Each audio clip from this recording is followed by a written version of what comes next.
Welcome back, and we're going to be starting our webinar now. This is Sydney speaking, and today's session will be dealing with the slider that we have inside iMachining itself, as you've seen, and some good practices, when to change a slider, why to change a slider, and so on and so forth. I'd also like to mention that on this call with me, I also have Ken Merritt, our Chief Applications Engineer for SolidCAM USA, and he'll be putting some input in here as well and answering some questions as we go along. Ken, you want to introduce yourself? Yeah, hi everybody. Thank you for joining us, and I'll let you take it over, Sid. Okay, no problem. All right. Now, as I said, we'll be doing the webinar on the slider, but before I actually start, let me just mention that, of course, we'll allow questions at the very end. And if you do have a question, all you have to do is click on raise hand, but actually better off click on the questions box and jot down your question. And at the end of the webinar, at the end of the webinar, I will actually go through the questions and answer them to the best of my ability, and Ken will help me out with that as well. Okay. Now, we decided to actually talk about the actual slider inside iMachining for the simple reasons that when people actually go into the program, actually use a slider, they're not exactly sure what machining level to put it at. And we tell them, put it at 7, put it at 8, 6. People sometimes get confused at why we actually need the slider, and there are people actually saying, well, if iMachining cuts perfect, why do we need a slider? Just put it in there, no slider at all, and start working. Well, the answer is very, very simple. There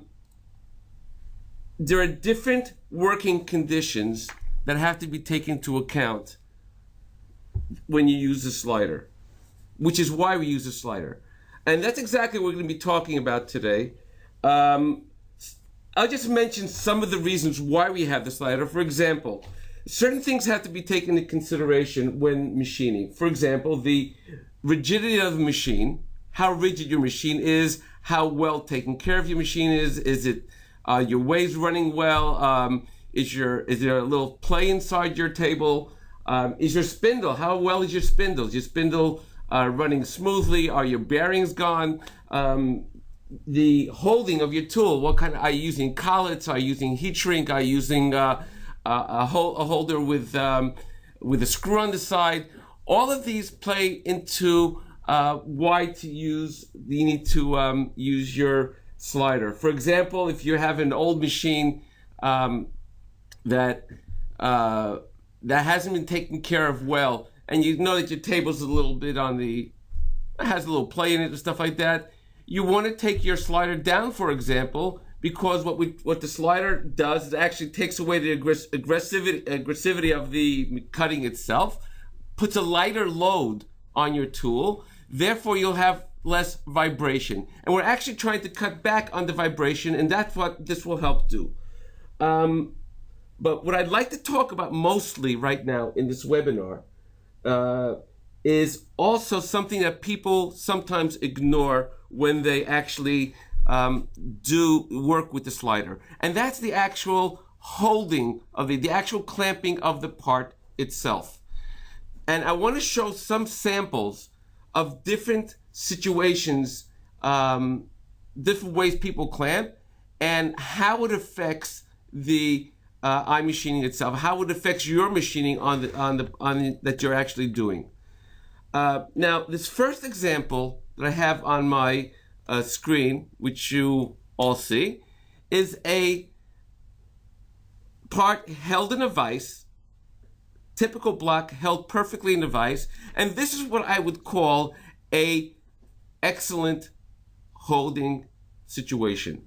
This is a good clamping situation where it's held well in the vise, it's nice and smooth on the sides, everything's perfect, nice and sturdy. It's a good machine. Now, the machine we'll talk about a little later on, but the vise itself, the holding of the part itself, is very sturdy. It's proportioned well, the part to the vise, everything is really, really good looking. So in a case like this, if I were to open up my operation over here, I would take my technology wizard and I'd actually take it up to the top, 7 or even 8.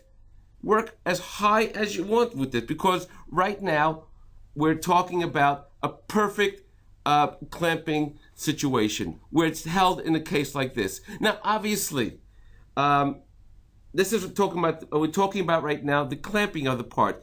Machine situation would actually take it down a little bit if if your machine has play in it. But right now, again, I want to talk about just the clamping itself. So as far as clamping goes, a part like this, you'll have an excellent clamping situation, so you can use your higher machining levels. Now, let me just take another part that I have over here, and I'll open up a different part that I have. And we're going to use something that looks like this. Now, just a moment, we'll see the part. Now, let's take a quick look at the part itself. You'll see that this part has to be machined on this side over here, all these pockets, everything nice and well over here. It even has some machining to be done on the side, no problem with that. But then we have to flip it over, and that's actually another holding device, and we have to do this side as well as the excess material that we may have over here. Now, let's take a first we'll take a look at the situation that we have when we held it on the with the stock, the actual initial stock. That was actually held like this. And this is actually not bad at all. This is actually a pretty good holding device. You can even add another hole or two over here to make it even sturdier, depending if you can, of course. But this is something what we call an excellent holding device. And again, in a situation like this, machining this part over here, again, you can go in and use a very high level on your machining level. It could be 6, 7, 8 even, not a problem over there at all. You can use it without any problem, because we're talking about a very sturdy clamping situation. Now, let's take a look, however, if we take a look at the part, at the second clamping situation, because remember I said that if we go back into the part and take a look at the part itself, we have to also machine it on its second side, as shown over here. So for this, it was held in the fixture like this. Now, this fixture has a nice thick plate, everything's fine, but there are certain problems you run into with a part that looks like this, with a fixture, when you have to fixture it something like this. One, you're actually sitting on thin walls over here. These walls are relatively thin, so you're sitting on those thin walls. Two, notice where the clamping is. The clamping is actually inside over here, very low down. So everything over here is fine, really. But the higher up you get, the more chance of vibration that you'll get on these walls over here itself. So in this particular case, where you don't have a choice, well, you're going to actually use a lower machining level. Now, another thing I'd like to point out here, you can do actually some fixturing improvements in here. For example, the customer that I had this with, he actually added something else over here as well, something that looked like a little block inside over here, so that it'll give a little more support on the sides of these walls over here. He left the top here open so he can have a flow for the chips as they go down. So that's a little improvement on the fixture itself. However, he still has the problem of vibration on these walls over here, because these walls are relatively thin. So again, you're going to run into the problem of vibration over here. So in this particular case, when working on a wall such as that, you would go into your iMachining and actually take down your level to whatever level you may be. In this particular case, we took it down even to 3 and because of the vibration that he had over there in his case. And then it worked fine. Again, by taking this down, you're actually lessening the chip load, the actual force that you're having on the tool itself. So it'll work a lot easier on the part itself, causing less chance of vibrations on the part itself. Now, I'm going to open up a third part over here. And just a moment, let me just get this part open.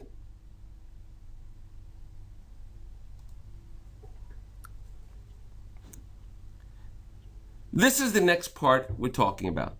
Now, the part itself, if I were just to open up the part, looks like this. This is the actual part, okay? The thickness of this part from top to bottom is about 2¼ inches. It's about 60 millimeters, whichever way you want to look at it. And the actual stock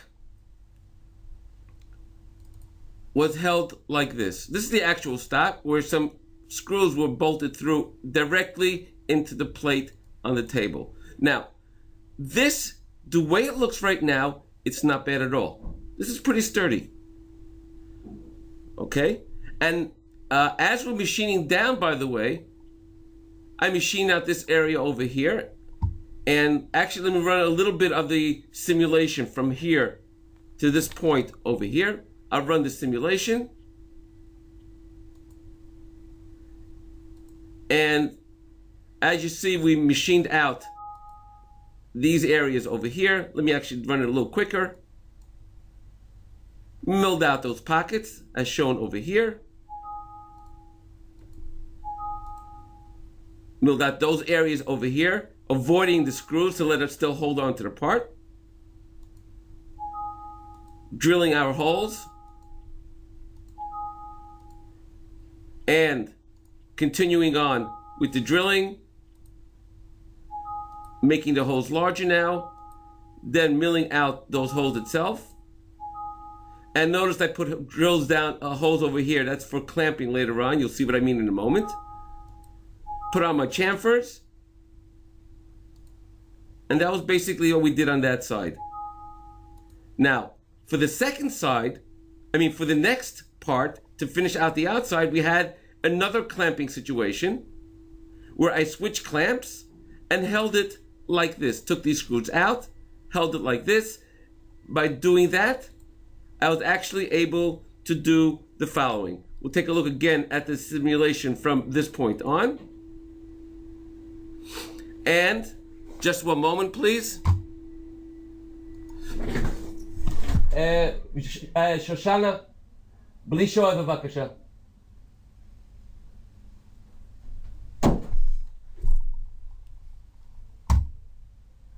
Sorry, I had a little technical difficulty here for a moment. And there we go.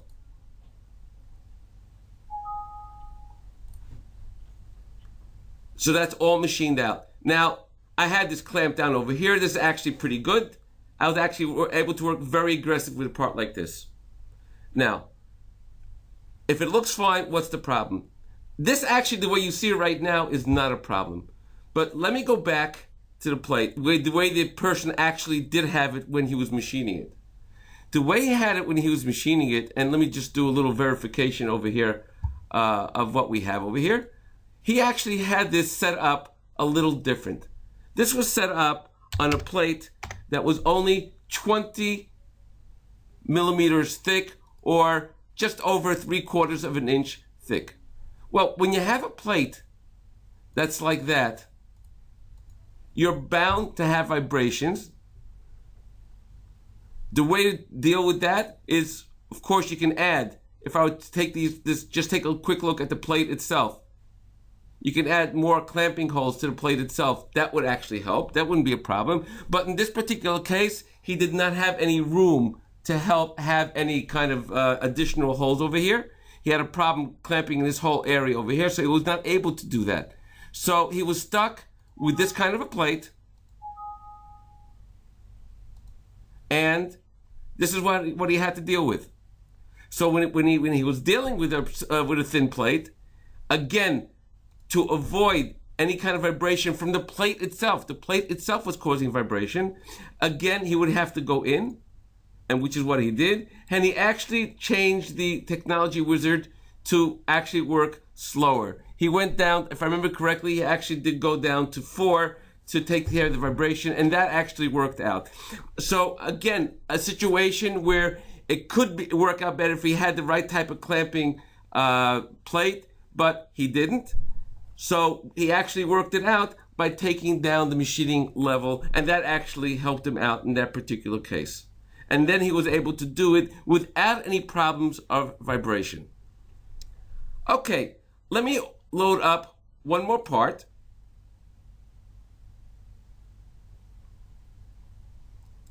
And we'll get the part over here.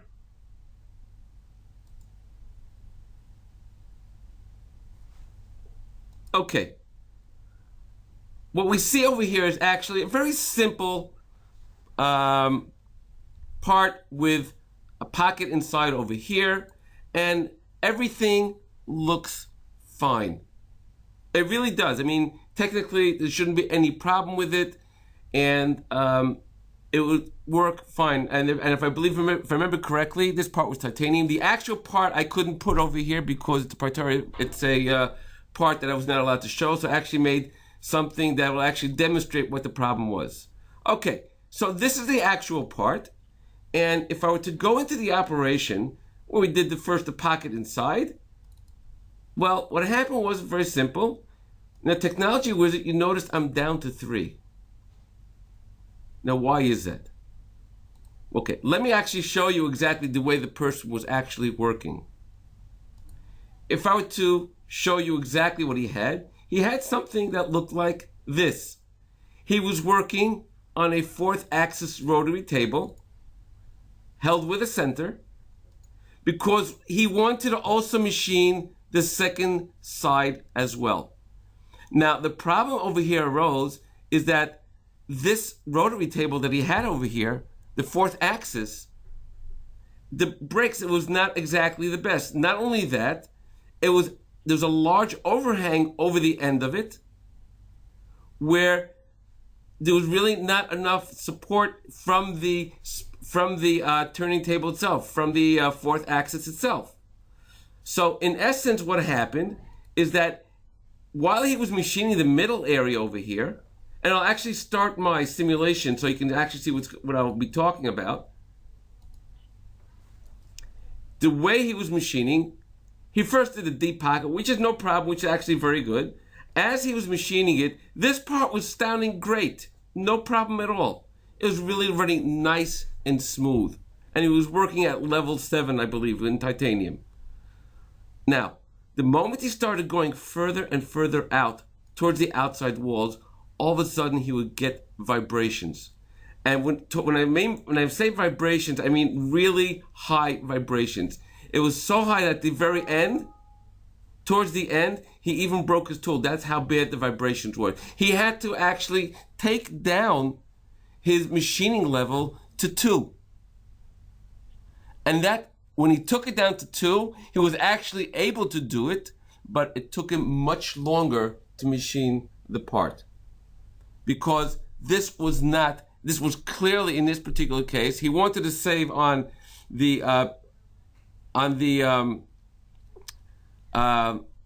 clamping the part again on a second setup. So he wanted to do it all in one setup, and I mean, technically thinking, it's absolutely right. But unfortunately, his table that he had, that was available to him, was not capable of taking that kind of force because this was actually not braked well. He didn't have good brakes on it, and plus there was not enough support. Well, one thing he did is he actually took jacks and put it underneath here, and then put an M0 code in before he flipped the table, this way taking the jacks away so he can work on the other side. That gave him a little more support, and he was actually able to work a little faster. The end of this particular story was very simple. At the end of the day, what he decided to do at the end was take it out of this altogether clamp it directly to the table or into a vise, work on one side, and then flip it over, work on the other side. When he did that, he was actually working on level 7 in this titanium part.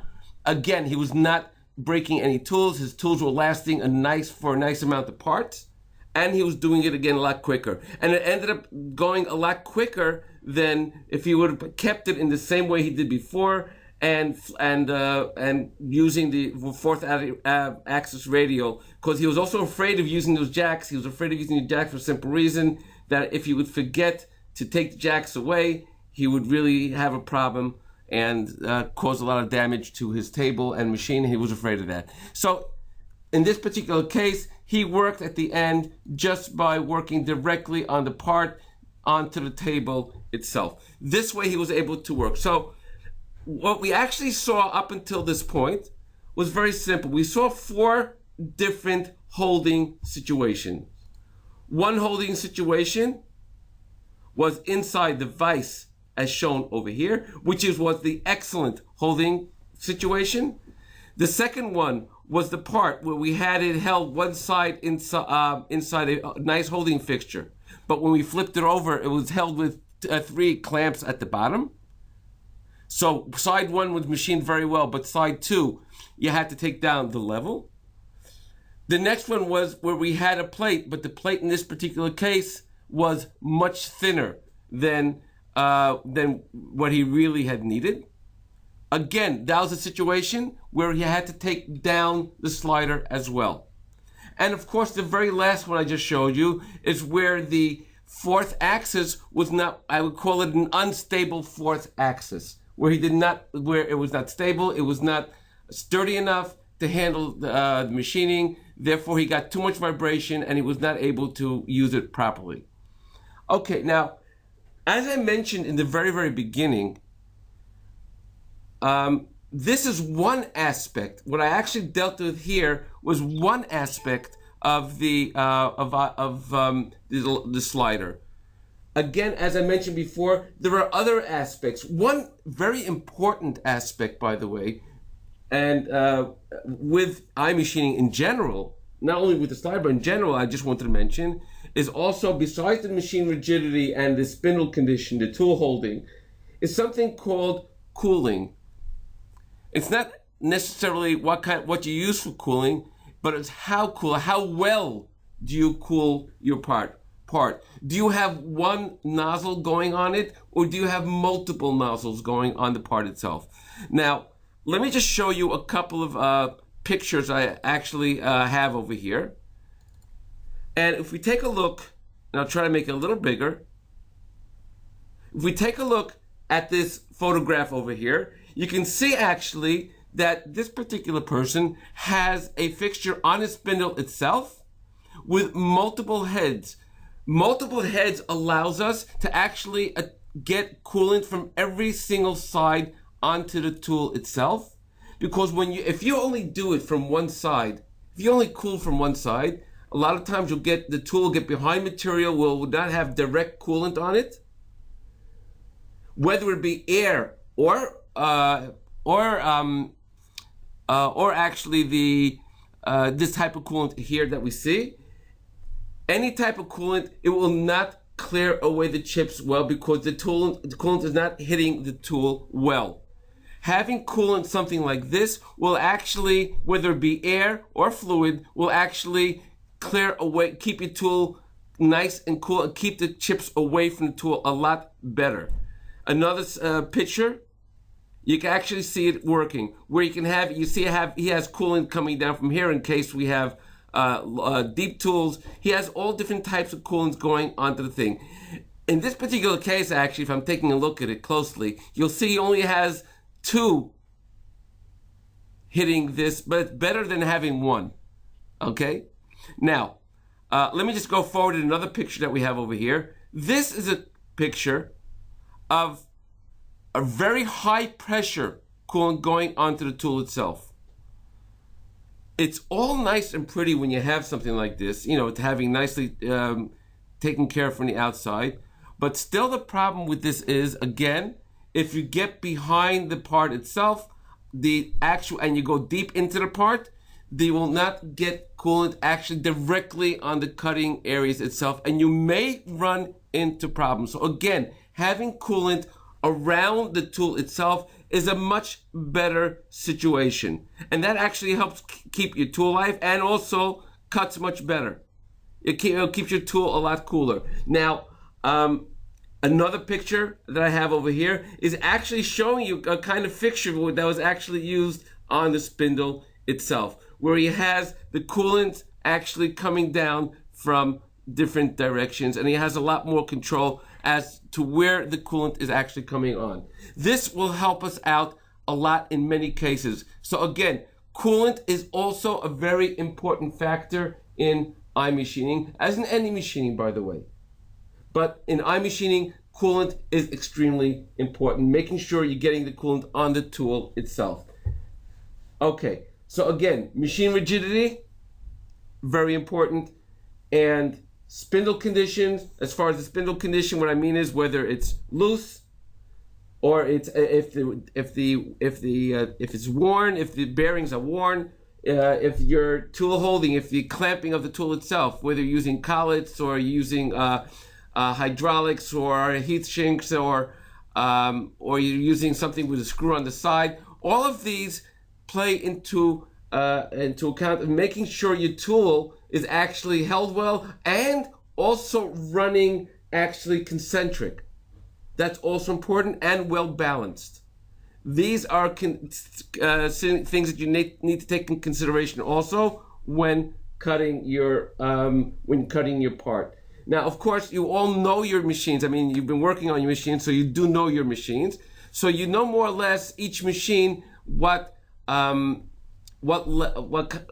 conditions of the machine is. So you can preset your machining level in your mind to say, okay, this particular machine, I'll have a machining level of 7 as always, because I know, and then after that I'll take in consideration my holding device, which is the next thing, my clamping device on the part itself.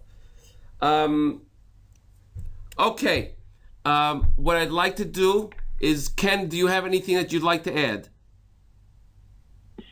No, I think you covered it real well. Okay, very good.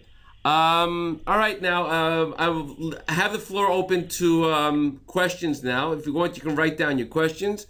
Taze,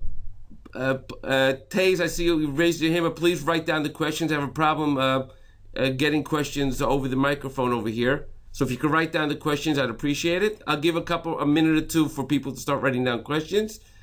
By the way, the recording, this webinar has been recorded. I recorded the webinar, and it will be available tomorrow on our website under our webinars tab for recorded webinars. Okay, we'll just give you one more moment.